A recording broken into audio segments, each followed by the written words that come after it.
সম্প্রতি হেলিকপ্টার দুর্ঘটনায় ইরানের প্রেসিডেন্ট ইব্রাহিম রাইসি ও তার সাথে তার পররাষ্ট্রমন্ত্রী সহ বেশ কিছু জ্যেষ্ঠ কর্মকর্তা নিহত হন। চলুন আজ জেনে নেই বিমান এবং হেলিকপ্টার দুর্ঘটনায় আরও অনেক রাষ্ট্রনায়ক নিহত হয়েছেন তাদের ব্যাপারে। স্যালোমন আরভিড এইচএপস লিন্ডম্যান একজন সুইডিশ রিয়ার অ্যাডমিরাল এবং দুইবারের প্রধানমন্ত্রী। প্রভাবশালী রক্ষণশীল এই রাজনীতিবিদ 1936 সালের 9 ডিসেম্বর এক বিমান দুর্ঘটনায় যুক্তরাজ্যের ক্রয়ডন বিমানবন্দরে নিহত হন। দুর্ঘটনার মূল কারণ ছিল ঘন কুয়াশা। রামন ম্যাগসাইসাই ফিলিপাইনের 7ম প্রেসিডেন্ট রামন ম্যাগসাইসাই 1957 সালের 17 মার্চ বিমান দুর্ঘটনায় নিহত হন।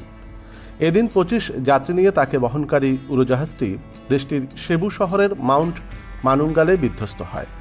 ম্যাগসাইসাই দুর্নীতিবিরোধী অবস্থানের কারণে বেশ জনপ্রিয় ছিলেন। নেরিউ রামোস অল্প সময়ের জন্য ব্রাজিলের অন্তর্বর্তী প্রেসিডেন্ট হিসেবে দায়িত্ব পালন করেছিলেন। 1958 সালের 16 জুন দেশটির পারানা রাজ্যের কুরিতিবা আফোনসো পেনা আন্তর্জাতিক বিমানবন্দরের কাছে তাকে বহনকারী উড়োজাহাজটি বিধ্বস্ত হয়।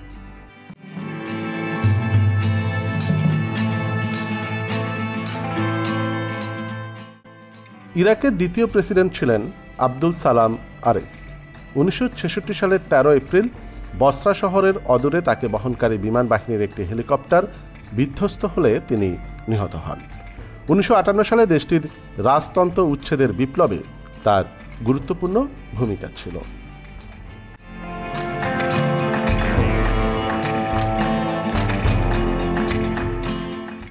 ব্রাজিলের 26তম প্রেসিডেন্ট হামবের্তো দে এলেন্সার ক্যাস্তেলো ব্র্যাঙ্কো 1967 সালের 18 জুলাই মাঝ আকাশে দুটি উড়োজাহাজের সংঘর্ষে নিহত হন।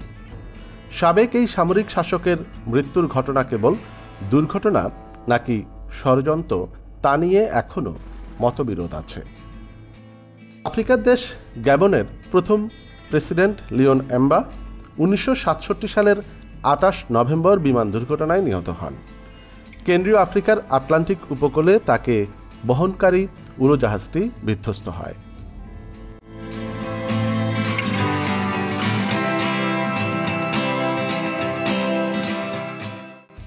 সঞ্জয় গান্ধী কোনো রাষ্ট্রপ্রধান না হলেও তৎকালীন ভারতের রাজনীতিবিদ ছিলেন এবং ছিলেন ইন্দিরা গান্ধীর পুত্র। সেই হিসেবে তিনি অত্যন্ত প্রভাবশালী একজন মানুষ ছিলেন।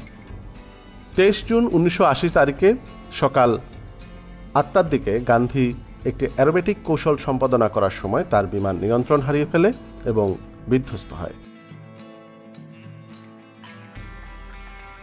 আফ্রিকার দেশ মোজাম্বিকের প্রেসিডেন্ট সামোরা মাচেল 1986 সালের 19 ডিসেম্বর দক্ষিণ আফ্রিকা সীমান্তে বিমান দুর্ঘটনায় নিহত হন। তার মৃত্যুর জন্য দক্ষিণ আফ্রিকাকে দায়ী করে থাকে মোজাম্বিক।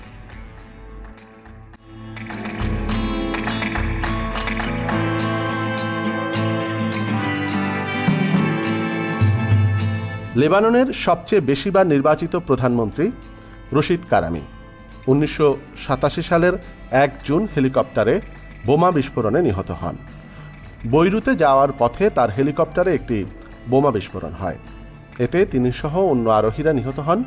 লেবাননের গৃহযুদ্ধের সময় কারামি প্রধানমন্ত্রী হিসেবে সুনাম কুড়িয়েছিলেন। পাকিস্তানের 6ষ্ঠ প্রেসিডেন্ট মোহাম্মদ জিয়াউল হক 1988 সালের 17 আগস্ট সামরিক বাহিনীর এক বিমান দুর্ঘটনায় নিহত হন। যুক্তরাষ্ট্রে নির্মিত বিমানটি বাহাওয়ালপুর থেকে উড্ডয়নের অল্প সময়ের মধ্যেই বিধ্বস্ত হয়। যান্ত্রিক ত্রুটিকে কারণ বলা হলেও এই দুর্ঘটনা নিয়ে ষড়যন্ত্র তত্ত্ব বেশ জনপ্রিয়। হাফিজ আল আসাদ সিরিয়ার প্রেসিডেন্ট হাফিজ আল আসাদ দামেস্কের কাছে 2000 সালে বিমান বিধ্বস্ত হয়ে নিহত হন। রহস্যজনক এক পরিস্থিতিতে উড়োজাহাজটি বিধ্বস্ত হয়। তবে আসাদ নিজে বিমান চালানোর সময় হৃদযন্ত্রের অসুস্থতায় মারা গেছেন বলে তৎকালীন সরকারি ভাষ্যে জানানো হয়েছিল।